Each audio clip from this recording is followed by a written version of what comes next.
तो जैसा कि लास्ट एपिसोड में देखा था, जी और यूजिया हॉर्न के घर पे आ गया था और रात के डिनर के बाद ग्रैनी हॉर्न को उन दोनों को उसी जगह पर रुकने देने को कहा था, लेकिन हॉर्न उन दोनों को रुकना देना नहीं चाह रहा था। जो सुन के वो दोनों हॉर्न के पैर के ऊपर पैर मार दिया था, जिससे हॉर्न उसी जगह पर चिल्लाने लगता है। उसके बाद वो दोनों ग्रैनी के पास आ जाता है और जी ग्रैनी से कहता है, ग्रैनी मैं आज रात इसी जगह पर रुक सकता हूँ। मैंने मेरे मॉम डैड को पहले ही इस बारे में बता दिया है कि आज रात मैं घर पे नहीं आने वाला हूँ। यूजिया भी कहता है मैं भी रुक सकता हूँ, ऐसे भी मैं इन कुछ दिन अकेला रहता हूँ और आपके साथ इस घर में रहना मेरे लिए ठीक होगा। उसके बाद यूजिया ग्रैनी के पास चला जाता है और कहता है, तो फिर दादी माँ मैं आज रात तुम्हारे साथ रहूंगा और जी और हॉर्न उन दोनों रूम में रह सकते हैं। उसी वक्त जी भी ग्रैनी के पास चला जाता है और कहता है, ऐसा बिल्कुल भी नहीं हो सकता है क्योंकि आज रात मैं ग्रैनी के साथ रहने वाला हूँ। और अपनी अपनी तरफ वो दोनों ग्रैनी को खींचने लगता है, जिसे देख के हॉर्न उन दोनों को रोकते हुए कहता है, ये तुम दोनों क्या कर रहे हो, ऐसे तो तुम मेरे ग्रैंडमा को चोट पहुंचा दोगे। जो सुन के वो दोनों थोड़ा सा परेशान हो जाता है और जल्दी से ग्रैंडमा को छोड़ के दूर हट जाता है। जो देख के ग्रैंडमा उनके पास जाके उनके सर को सहलाते हुए कहता है, तुम दोनों बहुत ही ज्यादा अच्छी लड़की हो। हॉर्न ने अपनी पिछली लाइफ में बहुत ही ज्यादा अच्छा काम किया होगा ताकि वो तुम दोनों से मिलने के लिए ना भाग्यशाली हो सके। फिर उनसे कहता है, यूजिया जी से थोड़ा सा बड़ी है और अगर हम दोनों एक साथ सोएंगे तो फिर हम दोनों के थोड़ा सा अजीब लगेगा यूजिया, इसलिए जी और मैं एक साथ सोएंगे। जो सुन के जी बहुत ज्यादा खुश हो जाता है, लेकिन यूजिया थोड़ा सा निराश हो जाता है। उसके बाद वो सभी अपने अपने रूम में सोने के लिए चला जाता है, लेकिन हॉर्न थोड़ी देर टहलने के लिए बाहर आ जाता है और उसके सामने जी और यूजिया पहले से बाहर होता है, जो शायद एक दूसरे की तरफ देख के गुस्सा हो रहा होता है। उसके बाद हॉर्न उनके पास चला जाता है और कहता है, तुम दोनों को क्या हुआ, तुम दोनों इतनी देर तक बाहर क्या कर रहे हो, क्या तुम दोनों को नींद नहीं है। जो सुन के जी यूजिया से कहता है, यूजिया अगर तुम बहुत देर से सोओगे तो तुम्हारी स्किन के लिए बिल्कुल भी ठीक नहीं होगा, इसलिए तुम्हें सोने जाना चाहिए। यूजिया भी उसे कहता है, बिल्कुल ये तुम्हारे लिए भी लागू होता है, तुम्हें इस टाइम पर इधर उधर घूमने की बजाय सोने जाना चाहिए। हॉर्न उन दोनों के बहस को सुन के उनसे कहता है, आप इसे छोड़ दो क्योंकि तुम दोनों को नींद नहीं है, तो हम तीनों एक साथ मिलकर इस जगह पर थोड़ी देर टहल सकते हैं। जो सुन के वो दोनों भी इसके लिए मान जाता है। उसके बाद वो तीनों एक साथ मिलकर टहलने लगता है और हॉर्न यूजिया से कहता है, तो यूजिया तुम 5 एलिमेंटल लाइफ डेथ नोट को कैसे इस्तेमाल कर सकते हो, इसका इफेक्ट क्या है।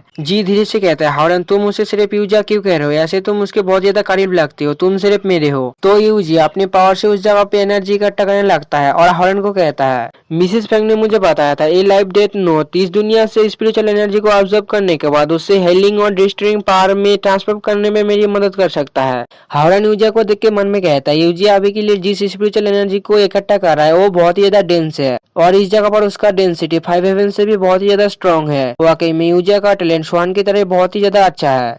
उसी वक्त यूजिया अपने हाथों पे इकट्ठा हुआ एनर्जी को हॉर्न के बॉडी में ट्रांसफर करने लगता है। वो एनर्जी हॉर्न के बॉडी में पूरी तरीके से ऑब्जर्व होने के बाद हॉर्न के बॉडी को चारों तरफ से कवर कर लेता है। जो देख के जी कहता है, हॉर्न क्या तुम ब्रेक थ्रू कर लिए हो। हॉर्न कहता है, तुमने बिल्कुल ठीक कहा, मुझे लगता है यूजिया द्वारा इकट्ठा किया गया स्ट्रॉन्ग स्पिरिचुअल एनर्जी ने मेरे दूसरे रिलम के फाइनल लेवल ओपनिंग को अनलॉक करने का एक चांस दिया है। यूजिया हॉर्न को इतना खुश देख के बहुत ज्यादा खुश हो जाता है और कहता है, तो इसका मतलब है मैं इसमें हॉर्न का कोई मदद कर सकता हूँ। उसके बाद वो दोनों एक दूसरे से बातें करते हुए आगे जाने लगता है और पीछे जी बहुत ज्यादा निराश होता है और कहता है, तो क्या मैं भी हॉर्न का इसमें कोई मदद कर सकता हूँ, ना कि मैं उसे अपने साथ नीचे की तरफ खींच रहा हूँ। उसके बाद दिखाया जाता है अगले दिन का सीन, जिस जगह पर वो तीनों जाने लगा होता है और जी ग्रैनी से कहता है, हॉर्न अक्सर अपने स्कूल में ही रहता है तो तुम्हारे लिए घर पर अकेला रहना थोड़ा सा दिक्कतें होगी, तो दादी मेरे साथ मेरे घर पे रहने चलो, इसके बारे में तुम्हें क्या लगता है। ग्रैनी कहता है, काइंडनेस के लिए तुम्हारा बहुत ज्यादा शुक्रिया, लेकिन तुम्हारी फैमिली पहले से हॉर्न का बहुत ज्यादा केयर करता है, इसीलिए तुम्हारे घर पर रहना मुझे नहीं लगता ठीक होगा और ऐसे भी हम तुम्हारे लिए और भी परेशानी लाएंगे। जी कहता है, ग्रैनी तुम गलत हो, मेरे मम्मी पापा भी तुम्हें बहुत ज्यादा मिस करता है। ग्रैनी कहता है, तो फिर ठीक है, मैं जल्दी तुम लोगों से मिलने के लिए आऊंगा। जो सुन के जी खुश हो जाता है और कहता है, हम लोग तुम्हारा इंतजार करेंगे। उसके बाद उसे ग्रैनी को बाय बोल के मिस्टर झाओ का एक कार लेके निकल जाता है और रास्ते में जी बहुत ज्यादा अपसेट होता है। हॉर्न उसे देखते हुए कहता है, जी को क्या हुआ है। कार में बैठने के बाद वो किसी बात से बहुत ज्यादा निराश लग रहा है। तो उसे भी शाम के वक्त जी के स्कूल में पहुंच जाता है। जी कार से उतर के अपने स्कूल में जाने लगता है। उसी वक्त हॉर्न उसे कहता है, जी तुम अपनी स्कूल में टीचर्स की बातों को ध्यान से सुनना और हाल ही में वेस्टर्न और हमारे बीच बहुत ही सारी दिक्कतें चल रहा है, इसलिए तुम स्कूल में अपना बहुत ही अच्छी तरीके से ध्यान रखना। जी कहता है, ठीक है मैं समझ गया, तुम्हें मेरे बारे में चिंता करने की जरूरत नहीं। उसके बाद हॉर्न यूजिया को लेकर अपनी स्कूल की तरफ जाने लगता है और उसे कहता है, मैंने उससे कहा क्या तुम जेलस हो। यूजिया उसे कहता है, बिल्कुल भी नहीं, मैं जी से कैसे जेलस हो सकता हूँ, तुम मुझसे एक फैमिली मेंबर की तरह मानते हो। हॉर्न कहता है, लेकिन फिर भी वो मुझे कुछ ज्यादा पसंद नहीं करता। यूजिया उसे कहता है, तुम गलत हो, मैं भी एक लड़की हूँ और मेरे इंस्टिंक्ट की एक्टिंग। मुझे यकीन है जीबी तुम्हें बहुत ही ज्यादा पसंद करता है, लेकिन वो सिर्फ ये नहीं जानता है कि अपनी फीलिंग्स को कैसे एक्सप्रेस करना है। यूजिया ये बात कर ही रहा होता है, उसी वक्त उनके पीछे से एक कार आके उनकी कार को ठोक देता है, जिससे उन लोगों को एक झटका लगता है। उसके बाद दिखाया जाता है बाहर का सीन, जिस जगह पर होकर अभी तक हॉर्न के कार को धक्का दे रहा होता है, जो देख के हॉर्न अपनी कार को संभालते हुए शीशे से पीछे की कार के अंदर देखने लगता है, जिस जगह पर जेंग हटा होता है, जो देख के हॉर्न बहुत ही ज्यादा गुस्सा हो जाता है और कहता है, कामिने जेंग हटा, मैंने तुमसे कहा था तुम मेरे पास के किसी को भी चोट मत पहुंचाना।